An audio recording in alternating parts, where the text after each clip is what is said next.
Being on the front lines in the fight to educate the next generation is tough. The goal of this podcast is to provide you with important updates, encouragement, and connection. Welcome to the Institute Leaders Lifeline. Hello, and welcome to the Institute Leaders Lifeline. My name's Mike Sinclair. I'm the Deputy Superintendent of School Support at the Charter Institute at Erskine, and I am so glad you've joined us today. We're going to wrap up our series on risk. All leaders face risk. It's how do you handle it? How do you build confidence in your team that they'll follow you? How do you move forward? But before we dive into this last episode on risk, let's showcase 3 of our schools today. First, I want to go talk about Clear Dot Charter School in Columbia, South Carolina. They have a certified facility dog named Marjorie. With all of the chaos and the emotions and the stress that we have on our students and our staff, Marjorie provides a welcome calm for them. If you want to find out a little bit more about this certified facility dog named Marjorie, contact Dr. Lindsay Ott. She's the principal at Clear Dot Charter School. Now let's move down to Winnsboro, South Carolina, to Midland STEM Institute. At Midland STEM, their students were recently doing some hands-on activities to benefit their curriculum. You know, once students get their hands into the activities, it just makes the learning come alive. Well, they were building paper airplanes and an Eiffel Tower out of marshmallows and toothpicks to learn some of their measurement lesson and to learn things about some of the science. I'd love for you to find out more information by contacting Miss Cynthia Prince. She's the principal down at Midland STEM Institute, and I'm sure she would love to share a little bit more about what they do with their STEM program there. And then finally, let's come to Columbia. Well, to be honest with you, all over the state, to South Carolina Virtual Charter School. You know, we talked last episode when we showcased Low Country Connection Academy, but again, the misconception is virtual students are stuck in their house with a computer and they don't really interact. Well, let me tell you what South Carolina Virtual Charter School is doing. They're trying to increase or expand their students' view of what career opportunities are out there. And recently, they actually were able to tour Greenville Technical College's culinary program. They were able to see not only what the culinary piece was, but in general, what does it look like to have an industrial kitchen, to open their eyes to even more career opportunities. Kudos to South Carolina Virtual Charter School for bringing their students to where their careers could take them. If you want to know more about that, contact Dr. Cherry Daniels at South Carolina Virtual Charter School. I'm sure she would love to share with you as well. Now, on to this week's episode. Let me summarize a little bit of our risk series. We started in episode 7. We talked there about putting first things first. We talked about diagnosing the problem, looking for the root situation or the root cause of whatever your organization or your team is facing. We talked about that sometimes you can get caught in the symptoms, the emotions, things like that, and not diving directly into the core of the problem. In episode 8, we talked about embracing risk. Don't be so caught up on being risk averse. You need to mitigate risk, but leadership means you have to take risks. You have to own that.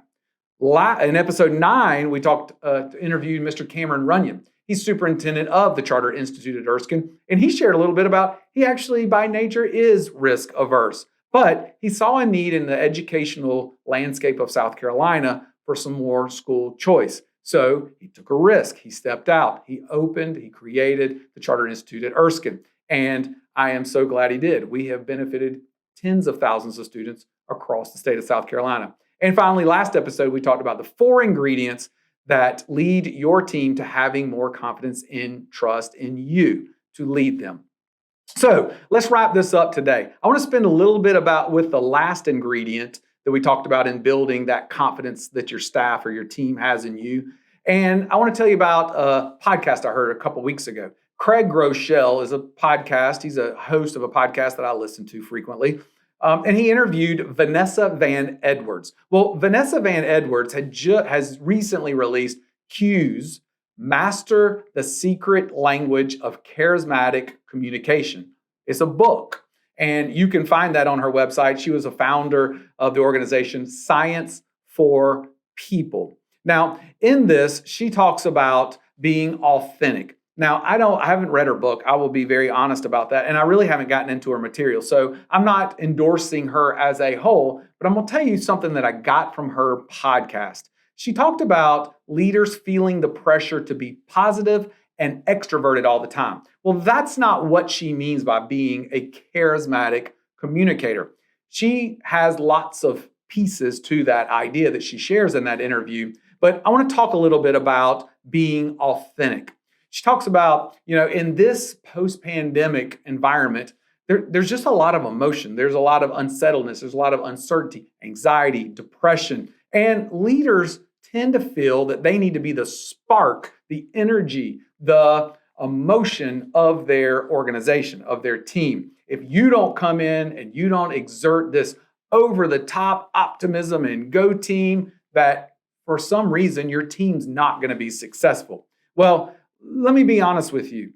That often leads to a disconnect. Your team knows when there's stresses and your team knows when there's obstacles. And if you come in with that attitude, a lot of times they'll see that disconnect and they actually will lose some confidence because you're not grounded. You're not with them. You're not in that trench. So it's really important that you don't just fake it. You come in authentic. So let's talk a little bit about a situation. So let's say you walk into a meeting. Your team's struggling with something. An obstacle has happened that you need to overcome. You walk into that meeting. You've got your group with you, and you begin the meeting. You can see the tone. You need to embrace that tone. You might say something like, "Hey, I know we're facing a really tough situation. As a matter of fact, I woke up this morning and I had a little bit of anxiety about how we're going to handle it. But I am certain with the people around this table, we have the knowledge and experience to be creative and come up with a solution that's going to make us even better." Well, there you've owned. We're all a little anxious. We're all a little stressed. There is uncertainty. You're not faking it. You're being authentic. You're building that partnership, that collaboration, that togetherness with your team. You're owning the emotion of the room. But you're shifting it. Then you're turning it to your optimism. You're saying, but together, we collectively have the skills and experience, the knowledge, however you want to word that you will be able to overcome that struggle. You have began that togetherness. You haven't manufactured that excitement. You haven't faked it. Hey guys, we're going to do great things today. You've owned where you are. That will build that confidence. That's that leader's mentality. You feel secure enough with who you are and what you can do for your organization and what they collectively can do.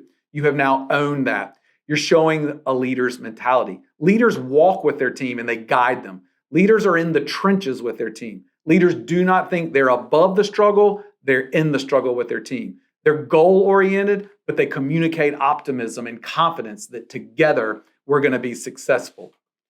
Edwards says, be humble, be confident, and own where your team is. I hope you enjoyed this series since episode 7. We've come a long way. We're talking about risk. Embrace it. If you have any questions or feedback or want to explore this anymore, please contact me with the information that's in this podcast. I would love to share those. And maybe your ideas will generate some future episodes where we can dive into more individual topics. In the future, near future, I will be sharing some more interviews, and I'm so excited. I think you'll love these guests, and you're going to see the excitement they have for leading and learning. I thank you for joining me in this journey of collective leadership and not working as individuals. It is important that we're together. So until next time, take care of yourself and those you lead. Be sure to follow the Institute on all of our social media platforms, Facebook, Instagram, and Twitter.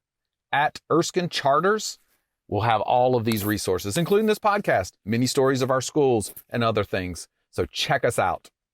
The opinions expressed within the content are solely the authors and do not reflect the opinions and beliefs of the Charter Institute at Erskine or its affiliates.